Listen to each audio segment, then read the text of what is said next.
weekend. They're looking to bounce back after an overtime loss, and they've got a showdown against 8-1 Minnesota coming up on Sunday. On the road will be Dak Prescott, who was asked yesterday about his recent struggles. How do you assess your performance at this point, and do you feel it's a little more erratic than it has been at times over the course of your career? Erratic or not? It's a good question. I can't necessarily say that. But yeah, obviously, not 5-0 in those games, so damn sure not as clean or as good as I'd want it.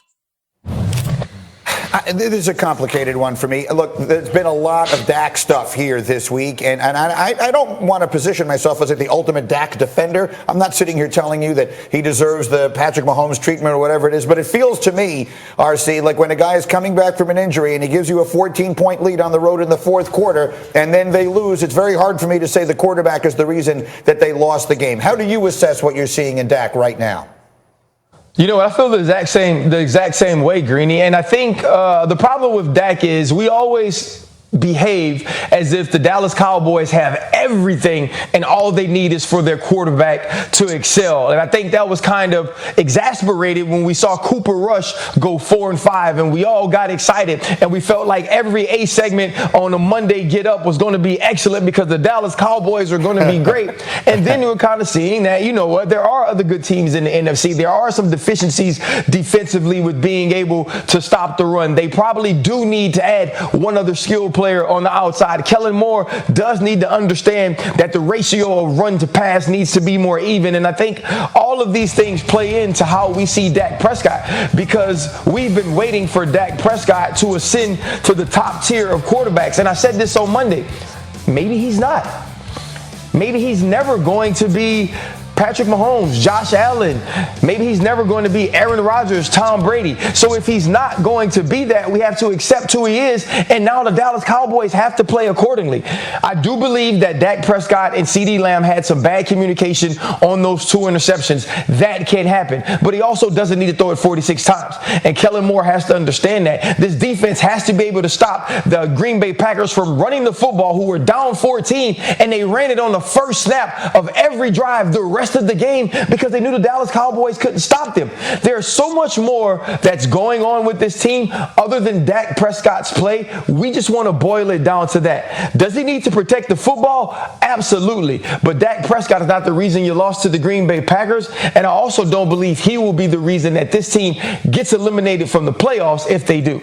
All right, fair enough. So we talked a lot about Dak so far today. I want to put the picks up on the screen, and I want to dive into this game because we didn't have enough time a little bit earlier. Everyone here likes Minnesota except me. I'm on the Cowboys because, of course.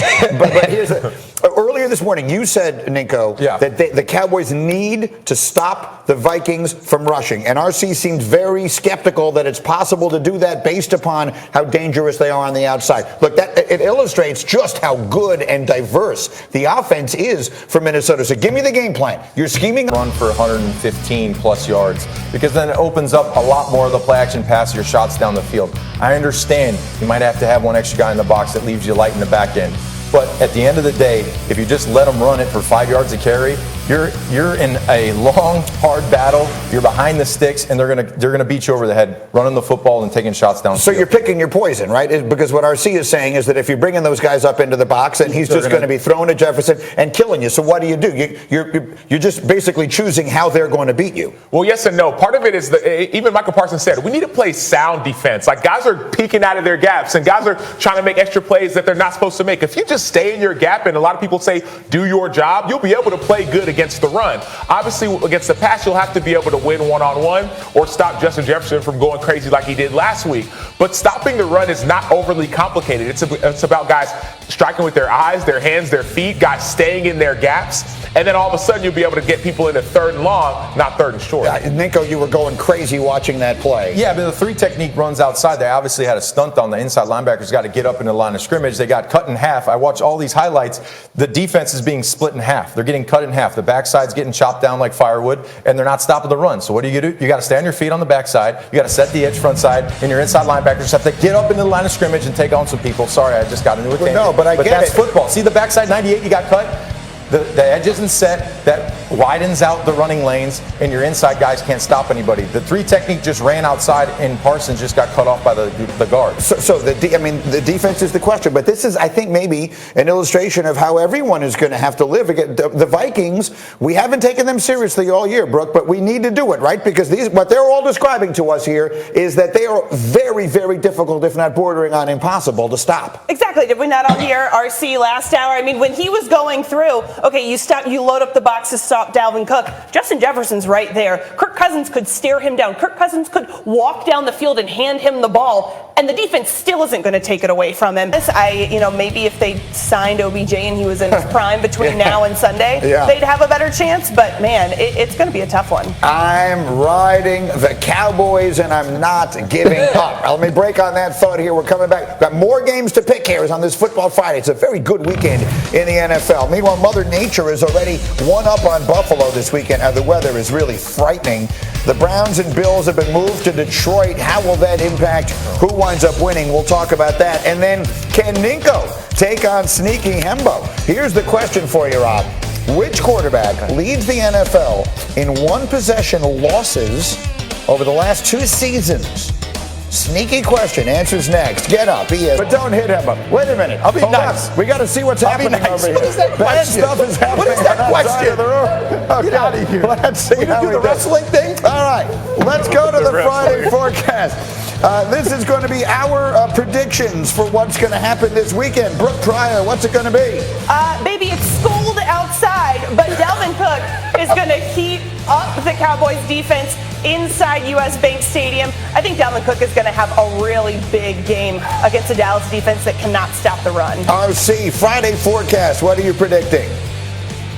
My favorite player in the NFL is going to go for 150. That's Justin Fields. He's going to absolutely go crazy against the Atlanta Falcons. They're going to get a win, and we're going to see something we have never seen from the quarterback position, even from Lamar Jackson.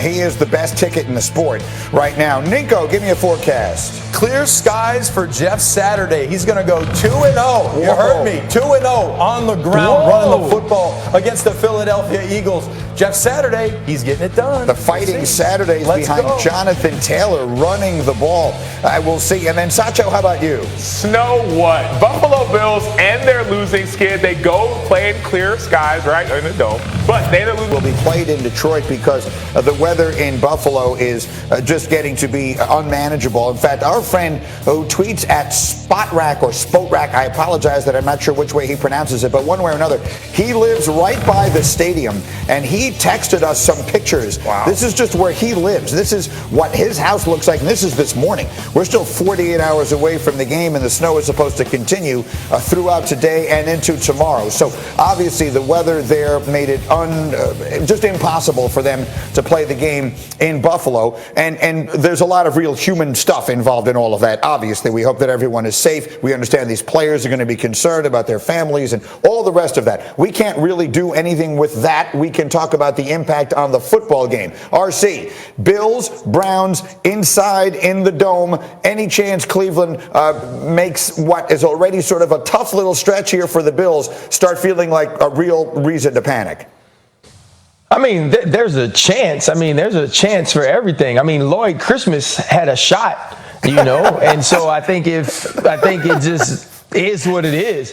But when you look at the Buffalo Bills and the way that this team has been playing, you think about the last 2 weeks and Josh Allen turnover woes in the second half of those games. I believe he's going to work very hard to fix that. And he's also playing a team that hasn't played well on the back end. Other teams are looking Miami for being top down against the Cleveland Browns. I think this is an easy win for the Buffalo Bills, and they find a way to get back on the winning track in some good weather, obviously indoors, more so than they would be in Buffalo. Let's put the picks up there. And by the way, the Bills will then turn around and play Thursday, Thanksgiving Day. They play the Lions. So they'll play 2 straight games in that stadium 5 days apart. We're not yet sure if they're going to go back. The plan was to go back to Buffalo in between. We don't know. Does Allen go crazy? Is this a huge Allen game? Yeah, I think it's a Buffalo get-back game. Get back on track, protect the football, get back to your winning ways. Allen, you think goes nuts? I don't think he goes crazy, but mitigate those turnovers. And so hopefully it happens soon. He hasn't been practicing as much, right, with the elbow. So that's where my concerns still lie. So someone posted they will only have one